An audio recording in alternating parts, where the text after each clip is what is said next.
Welcome to the review portion of the video. So this machine is awesome.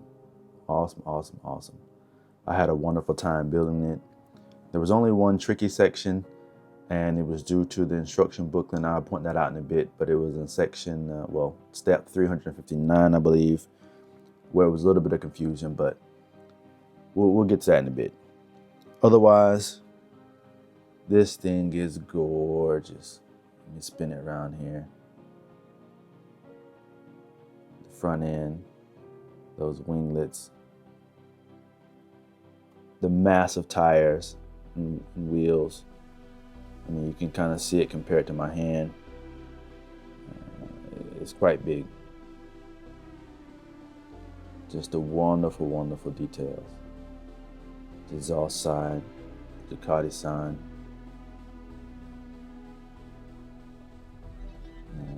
The rear swing arm, tires. Yeah. And then there's a plaque that comes with it, gives you details on the vehicle. You know, the engine, the timing system, max power, all that stuff. It's pretty impressive what they can do within a motorcycle. But this thing is gorgeous. Some other details. Here, the handlebars. You do have the odometer and instrument panel.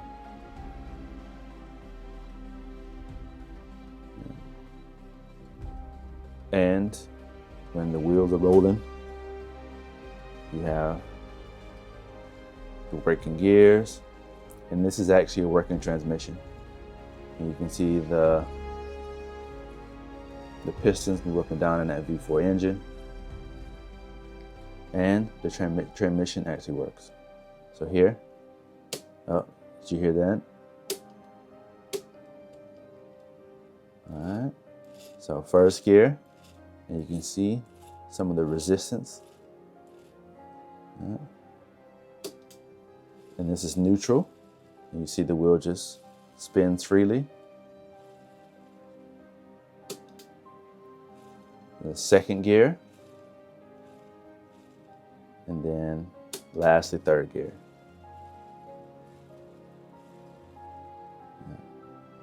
Yeah, it's only 3 gears.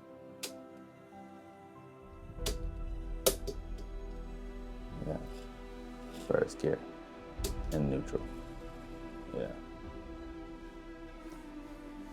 So I honestly waited too late to realize that I was actually building a true working gearbox. I didn't look at the box art and all that stuff. I was just too excited to dig in. And then when I actually started building it and I started putting the fairing on it, it was too late. I had already covered the gearbox and I didn't want to take it apart. So it's a pretty cool model. I mean, you can kind of see some of the inner workings in there. If you decide to pick this up, definitely pay attention to that gearbox when you're building it. It's pretty cool. All right, so let's slide this off here. Take this off from the stand. You see the stand there has like the little cutouts for the motorcycle to sit on there. You do have a kickstand. All right, so now that's on the kickstand. Active functions. You have active suspension. You see that shock in the back. And then the forks have shocks or springs in them. Yeah, which is really cool. The sticker sheet wasn't too bad. I'll post a picture of it here. I believe it might have been like 10 stickers. They're all big stickers. You can see this is a sticker, that Ducati is a sticker there. Instrument panels, a sticker. And then there's a tiny Ducati sticker right in the windscreen, if you can see that. But there weren't too many stickers. Some of the other details, you do have like the brake lines, and then on the other side, you have the brake lines for the rear brakes.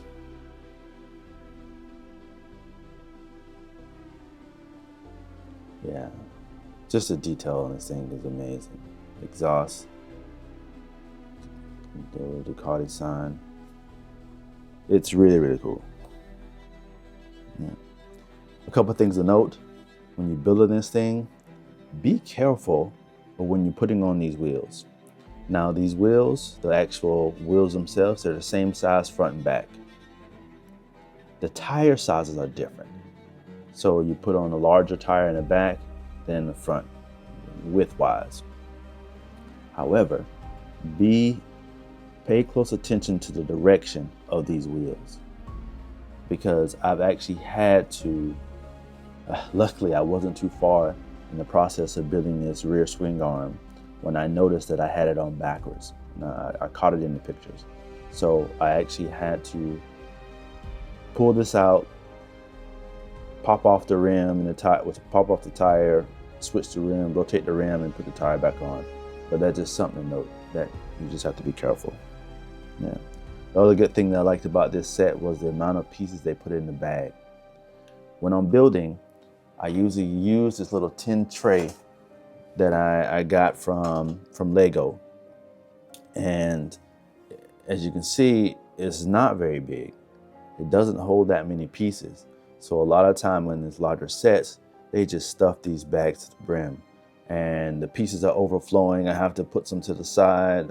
I may have to think about getting another solution to sort those bricks when I'm in the building process. But I did enjoy the amount of Lego pieces that they put in those bags, because I didn't have an issue with them overflowing, which was really nice. Set that back over there. Yeah. And that leads me to the instruction booklet. Slide this back a little bit. Yeah. So it does have some really good information in here.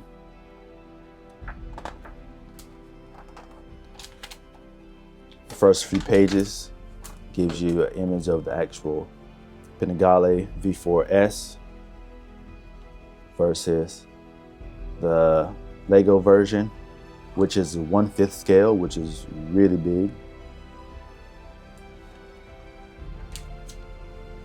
More information about the machine,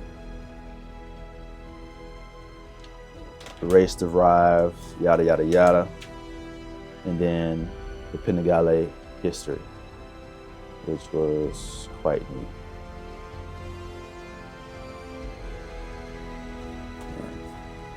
Now, it was step 359 where I had a bit of an issue.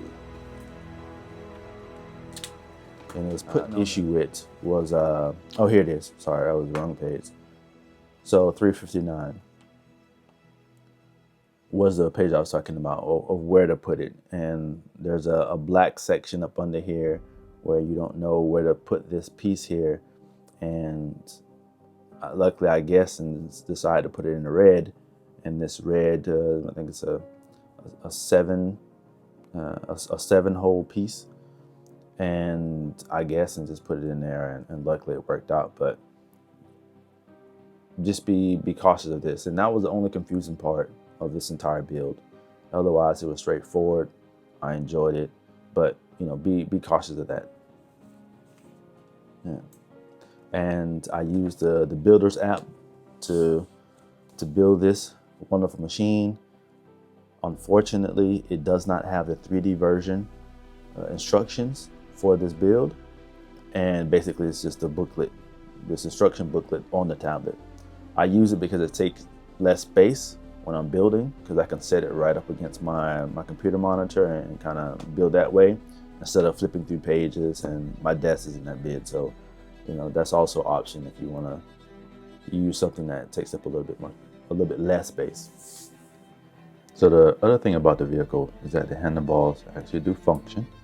I mean, of course, the clutch and the brake on the other side don't work, but to steer, let's see,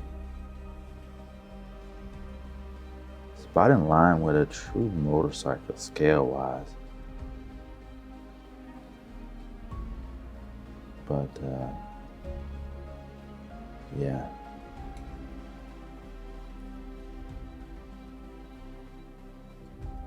Very, very cool. Very, very cool. So, there you have it. The Ducati Panigale V4 S. Beautiful, beautiful, beautiful. If you guys want to consider picking it up, just note that it is a little bit expensive for what it is, but the detail is unmatched. I mean, I have the two other 1/5 scale motorcycles, which is the Yamaha MT-10 and then the BMW 1000R, I believe. I have yet to build those. They've just been sitting in storage for a couple of years. And now I'm excited to build it because I want to see the difference in those gearboxes, if one has more gears than another, or how they work, and etc. But this is quite a bit of an engineering piece, and it looks really, really nice. Just the details. Yeah. So definitely, guys, pick this up, especially if you can find it on sale. I mean, it looks really, really good. All right, guys. To the next one. Peace.